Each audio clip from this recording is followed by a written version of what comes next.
Hello. Did your employer survive the COVID challenge? They may have not.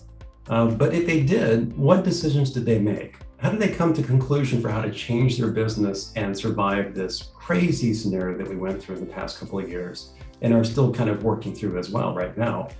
So what's next? There's going to be something else that happens in their environment. It's going to cause them to change how they're running their business. Were you aware of that? Were you involved in that, or were you not? And what does it look like if you are involved in it? This is the idea that we have behind the Cadences simulation here at Kanban University called Thrive, Survive, or Die.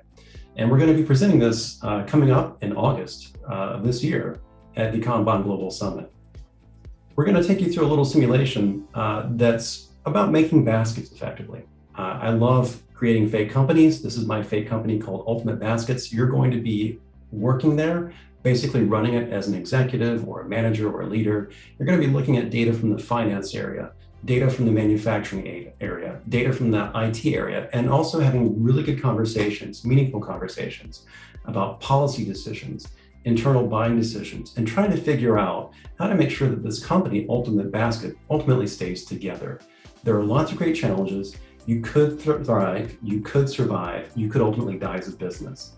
And these are scenarios that we want to take people through to really help them understand how to make decisions with the information coming from environments using the Kanban method.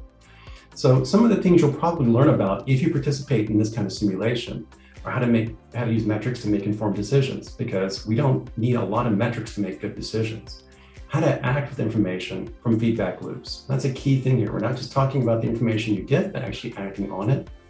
Also how to think in systems, looking at what goes on in your business and kind of putting a systems lens on it. It doesn't mean you have to define a whole lot, but understand what the information is and how it works inside your environment. Also, understanding the challenges faced at different levels. So you might be a manager sitting here going, okay, I deal with mostly a bunch of teams or other people. We're going to bring you into the higher level as well with the executive kind of thinking. How do you make decisions at that level? And how do you influence behavior possibly too, to make the change happen? And then last but not least, we're going to talk about the cadences that are in our Kanban method. They're basically ways to improve your existing meetings that are already in place, or to create something that really is focused and specific on a certain way of managing your business. In particular, especially around risks, right? Like we just talked about. So there's a lot here for this simulation. It takes about, I think, 2 to 3 hours to run through. We're going to have a session for you available if you come to the Kanban Global Summit in beautiful San Diego. This session will be facilitated by myself, Joey Spooner, and also Trent, a well-established author in the area of decisions and thinking as well.